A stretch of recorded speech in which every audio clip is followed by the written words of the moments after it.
দেখতে পাচ্ছ খাওয়া দাওয়ার পর্ব চলছে। লাউ চিংড়ি, ও ধনে পাতা দিয়ে লাউ চিংড়িটা করলো না, তার স্বাদ একদম বেড়ে যায়।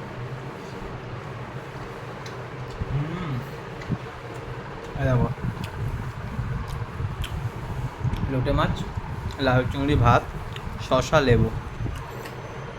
আজ দুপুরে খাবারটা না পুরো জমে যাচ্ছে। লাউ চিংড়ি তো অনেকে অনেক রকমভাবে খেয়েছো, কিন্তু এইরকম লাউ চিংড়ি কারা কারা খেয়েছো একটু জানিও। শসা,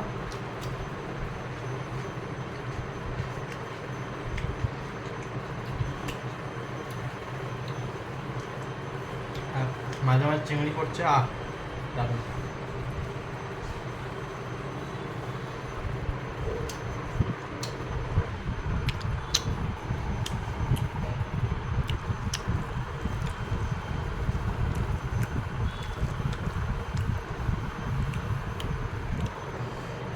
দেখো খাবার খেলে যে মোটা হয়ে যায় অতিরিক্ত, সেটা ভ্রান্ত ধারণা।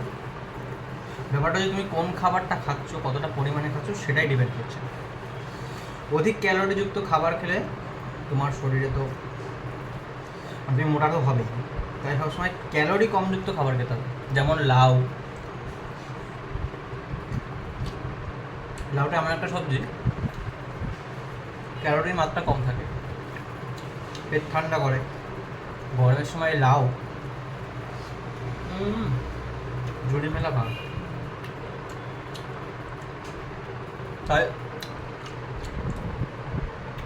খাবার দাবার সঠিক নির্বাচন করতে হবে, তাহলে তোমার কোনো রকম প্রবলেম হবে না। এবং পরিমিত পরিমাণে খাবার খেতে হবে, পরিমিত।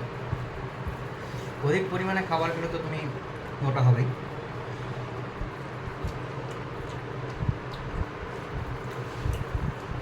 সবসময় ফাইবার জাতীয় খাবার বেশি খাবে।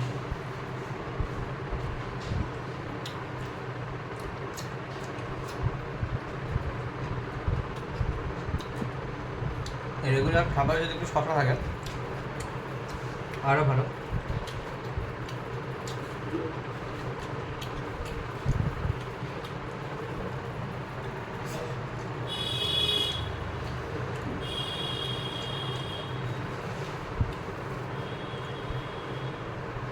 আর মাখবো লোটে মাছ দিয়ে, দেখো কালারটা দেখো জাস্ট।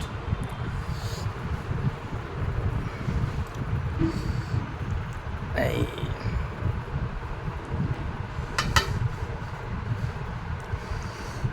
ভাই সাহেব খাওয়া যাক।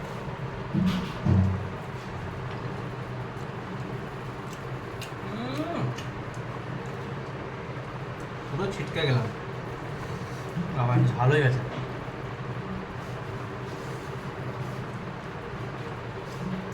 লেবু,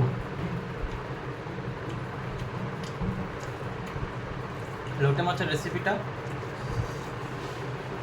চ্যানেলেই আছে, দেখে নিও কীভাবে লোটে মাছটা করেছি।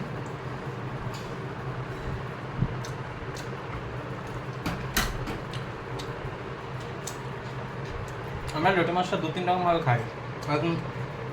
একদম গোটা গোটা রেখে সেটা একটু হালকা ধরে বেসন দিয়ে একটু ভেজে নিলাম, মাছটা গোটা গোটা থাকে, তারপরে ওটাকে ঝাল হয়। আবার কোনো কোনো সময় মাছটা পুরো একদম কীরকম বলবো, একদম পুরো ঘেঁটে দেওয়া হয়, ওটাও ভালো লাগে।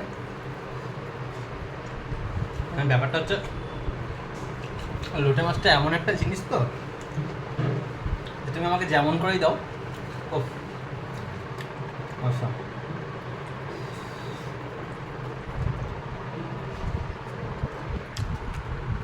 এইটা হলো একটুখানি মাছটা একটু ভেতরে সাদা সাদা থাকে, কিন্তু বিশ্বাস করো একবার বানিয়ে দেখো, এইরকম রেসিপিটা একবার বানিয়ে দেবো,